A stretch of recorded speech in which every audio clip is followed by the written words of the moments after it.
Barak Atah Yahweh, Barak Atah Yahweh Shai, Barak Atah Yahweh, Barak Atah Yahweh Shai, Barak Atah Yahweh, Barak Atah Yahweh Shai, by Hashem Chakudash.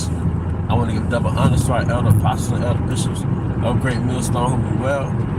I also want to say peace and blessings, health and wellness to the house of David the elect. That was a hot spirit way in Judah. And today I want to go into a topic entitled, well, actually this is a second installment. It's a second installment of the topic fallacies within feminism.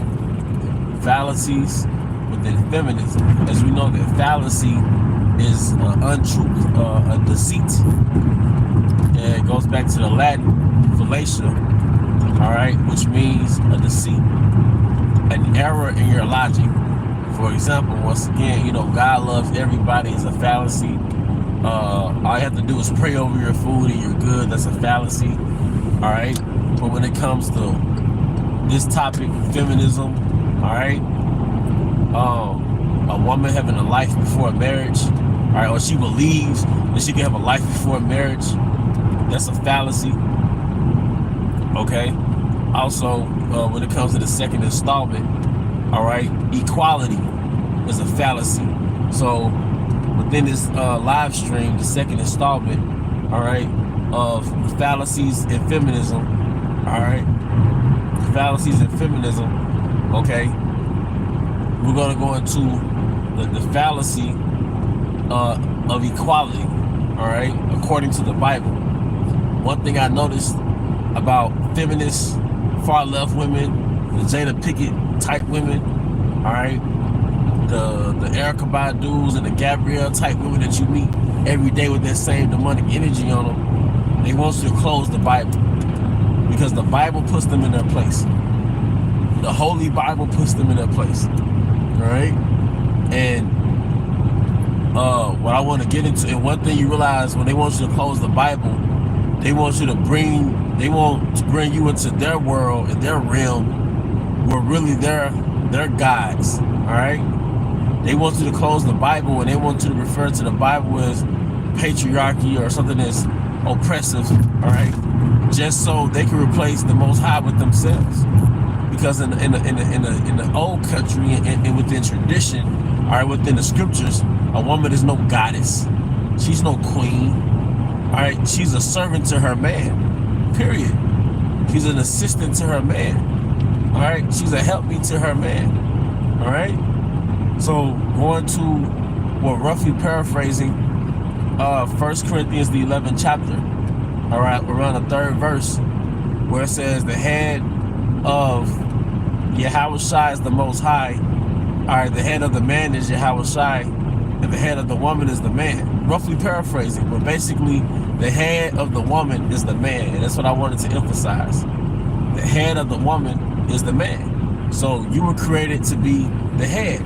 I've even heard Christians, and Christians do this professionally, they always misquote the scripture, and they don't say the man over a woman. They say the man and the woman. It's never the man and the woman. We don't co-rule together. We do not co-rule together. We do not co-rule together. One of the fallacies of feminism is that a woman is equal with the man. It tells you in Sirach, the 36th chapter, I want to say the 24th verse, it said, he that getteth the wife begetteth the possession, a help like unto himself. So the national question now, today in Babylon the Great, is what is a woman? One word, the help. There was a movie called The Help. A woman is the help. Within a man's dominion, a woman is the help. She's his helpmeet. All right? And however that plays on in your life is your personal business. But a woman is the help. All right? Genesis, the 2nd chapter. Roughly paraphrasing once again. All right? The Most High said what? It is not good for man to be alone. Let me find him a help meet for himself. Let me find him a helpmeet. A woman is help. All right? However that plays out in your life. A woman was not meant to be equal. Your assistant was not meant to be equal. And this is not to down women, but to simply put them in their place. All right? Know your role, so to speak. All right? And the 50-50 thing, the thing with 50-50, all right, when it comes to a relationship, dynamics, whatever you want to call it, it takes you from your leadership. All right? The 50-50 concept takes you from your leadership. But one of the fallacies in feminism is that a woman is equal with a man. There's a gospel song my mom used to listen to, and I believe it went like this. There ain't no right way to do wrong. There ain't no right way to do wrong. And the reasons why relationships fail statistically, the reasons why majority of marriages end in divorce, all right? The reason why the dynamic between man and woman is perverted and is obscured right now because there's no gender roles. There's no leadership. There's these wacky, unsustainable concepts, all right, within modern union and women. One of the wacky concepts is you're dating, or your boyfriend, girlfriend, all right? You know, there's no structure, there's no systems to ensure longevity. The Bible, the scriptures, going back to 1 Corinthians, the 11th chapter, all right, the 3rd verse, that was a chain of command. That was a structure. All right, the manner of women and the role of women and the duty of women combined with the duty of men, that was the role of, that was a system built for longevity. You know, getting a woman in her virginity, all right, but in turn, you being a provider, that was a system built for longevity. It wasn't predicated upon feelings or attraction. And even if it did start off with feelings or attraction, or it was lust, you break, you buy. What they call it, that little gland when she breaks her virginity, all right, you cut it, you buy. You unwrap my daughter, you buy. That's your possession now. Now you're responsible for her livelihood. Now you're responsible for her welfare. That system in which you call repressive and regressive tradition, all right, it worked. This system, through feminism, and it's really Satanism for women, because feminism is a really do as thou wilt philosophy. It's an individualism philosophy, and you'll find that Satanism is really rooted in individualism versus you submitting to a structure. All right? Satanism is feminism allowing women to do as thou wilt. It makes her the god of her life. All right? But one of the fallacies in feminism is equality. Your helpmeet was not designed to be equal with you. Women did not equally forge empires. Women did not equally civilize the world, so to speak. They didn't equally take barren land and build cities out of it. All right? Women that equally muster up armies and take over land and build empires that last for ages. All right? Women that equally create many languages. Women did not equally come up with things like algebra and geometry and all these different things. So once again, forge empires. They were helpmeets and assistants and nurses in all these empires. And even if they were so-called queens and rulers, guess what? They entered into another man's system and ran it off another man's system. They didn't create those systems. Okay?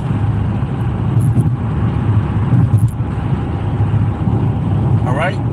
Does that mean we didn't have women that they had great minds? Yes, we have, within our nation, we have women who invented things. They have great minds. But generally, it's men that engineer existence. They engineered cities, they engineered empires. They fought through blood to obtain land and wealth, which is the premises for building an empire. Your helpmeet, all right, was not meant to be equal with you, thus say Yahweh Bahashim Shai. A woman is your helpmeet, and your helpmeet, your domestic servant, never got liberated. She got sexually liberated, but in most cases they never got liberated, and I speak in my own perspective because they went from being domestic servants to corporate servants. Just how we went from being agricultural sharecroppers and agricultural servants or slaves to industrial servants and slaves with a little more liberty and independence, which really made us debt slaves because we were just working to pay car notes and mortgages and insurance and rent. But one of the biggest fallacies is that a woman is equal with you, and that creates another ball of confusion, because women, they commit the act of adultery because, for one, they went through your phone, they realized that you might have been dealing with another woman. So what did they do for her? They give her the green light to mess with another dude. He quote unquote cheated, so I quote unquote cheated. What the fuck is cheating? Show me that in the scriptures. But that's predicated off a belief of, if he could do it, I can do it. Oh, he's talking about polygamy. If he could go and get another woman, I can have my side do. That's predicated off a belief of equality. And you'll be surprised, you got women who know they're the truth, and they still, they know the truth, so to speak, but they still got this Western energy in them, man. They still got this, if he could do it, I can do it energy. You know? You're not up there with me. Even if you look at a Jake, like, oh, he just a regular, average, typical Jake, 9 to 5er, you're still not equal with him. Because your perceived equality in one breath is based off your money. All because a helpmeet would have made more money. Does that mean she's over the man? It does not. All right? Because we're in captivity and you're just a helpmeet for our captor. You're a helpmeet for him. But that don't mean you're over your Israelite ruler. All right? A lot of the problems you have in your union with a woman, your so-called relationships, is because she doesn't know her place. She doesn't know her role. Because her subconscious has been programmed to her that she's your equal. And if you can do it, she can do it. Or since she compromised this, you gotta compromise that. It's rooted in equality. And that's not to say that you don't treat your woman with respect. You don't be, kind to your woman. You do be kind to your woman. But she's doing her, she's doing the right thing, right? I mean, you just treat her like shit, mop her across the floor. I don't think most brothers do that. But it's rooted in the errors, and the fallacy is rooted in equality. Because you have to remember, somebody has the lead. And what you will find out that equality, perceived equality, actually introduced something called androgyny. Androgyny, all right? Like the androgynous demon, where like Baphomet is like, and he's an androgynous demon because he's half man, half woman. He has breasts, but he also has a groin, all right? Has a penis. It put equality, all right, really transferred energy. It transferred the masculine and the feminine. So that put the woman in her masculine, or woman in a masculine energy, which by default put the man in a feminine energy, because two masculines can't coexist. Like somebody has the lead. So if the man thinks that the woman is equal, he's sitting there waiting on her. They have a game plan, all right? Sitting there waiting on her, put her in her opinion, all right? And then that takes her out her feminine, because the feminine is supposed to rest in your system. She's supposed to have rest, be secure that, okay, he has everything under control. But if you don't have a plan, you don't have a system, because you weren't taught to have a plan or a system, then that takes her out of her feminine, puts her in the masculine. Now you wondering why she's coming at you a certain way. This is the science of the masculine and the feminine. in the gender perversion. You see, a lot of so-called black women are bossy.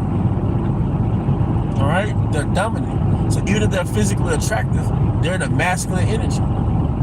But even us men, you know, we have to practice having a game plan and kind of and thinking ahead and being strategic in our affairs, which goes back to the other installment, my first installment of being economical, because being economical helps you be a better man, which helps you be a better manager, which helps your woman sort of repose herself in your structure.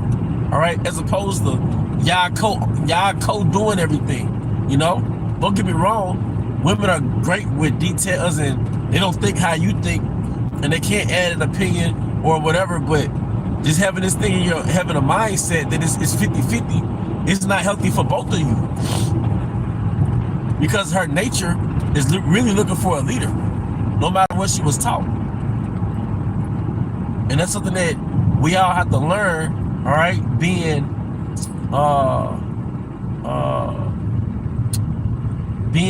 for lack of better words, delivered out of Babylon, you know, coming out of the matrix.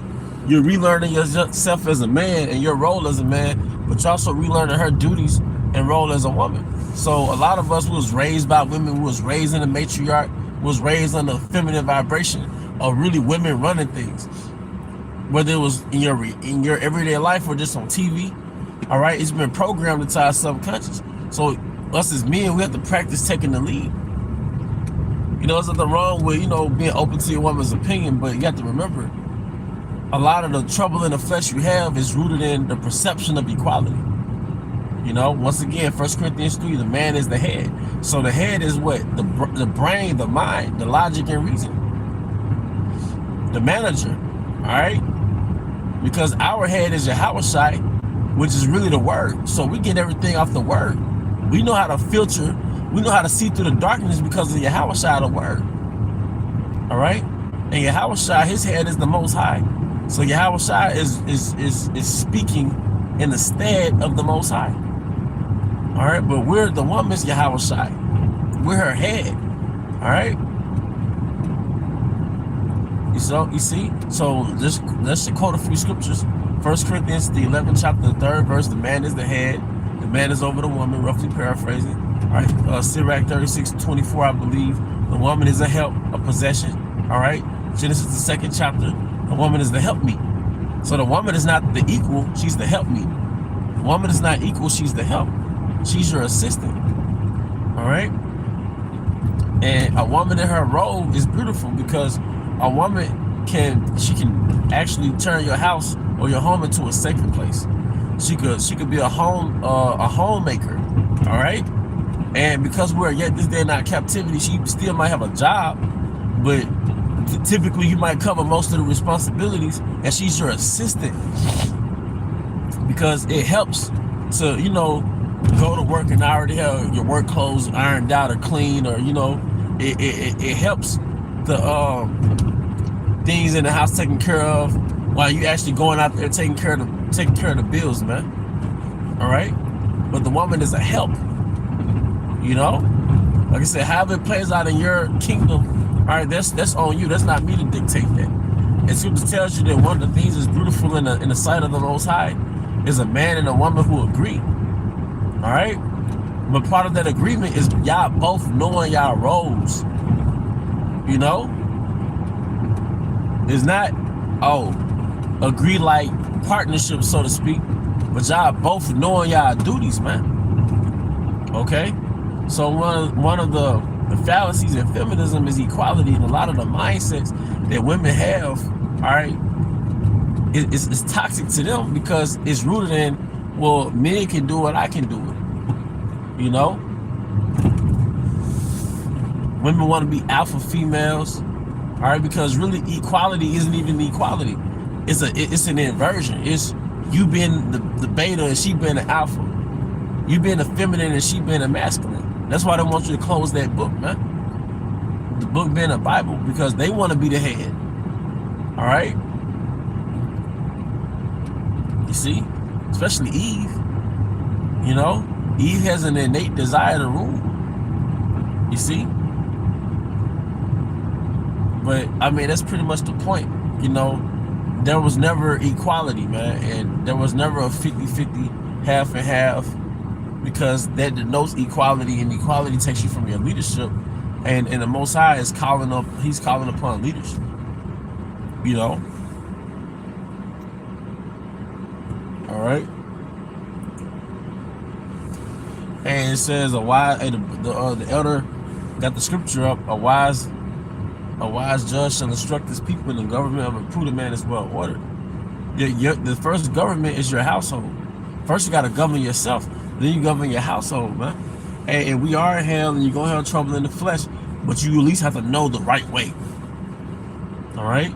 It's all about order, not feelings. You know, feelings, they come with it, but they're not the standard. You know? And that's another thing. Women are the nourishers, right? And when they're in their element, they soar. All right, because a woman who's a nourisher, she's compassionate. All right, she's intuitive, and she knows what the baby needs, what the children needs. She knows what the man needs, just off her spirit and her intuition. But that is not a leading element. That is not a leading trait. The leading trait is the judicious man, the logic and reason. All right, the man that can reference the scriptures. All right, the man that instinctively knows, all right, what's right or what's wrong. All right, as a leader. All right, as opposed to leading with his intuition, he's leading with his mind. All right, so you have the leader and you have the nourisher, and that's okay. That's perfect. All right, so the woman doesn't lead with her.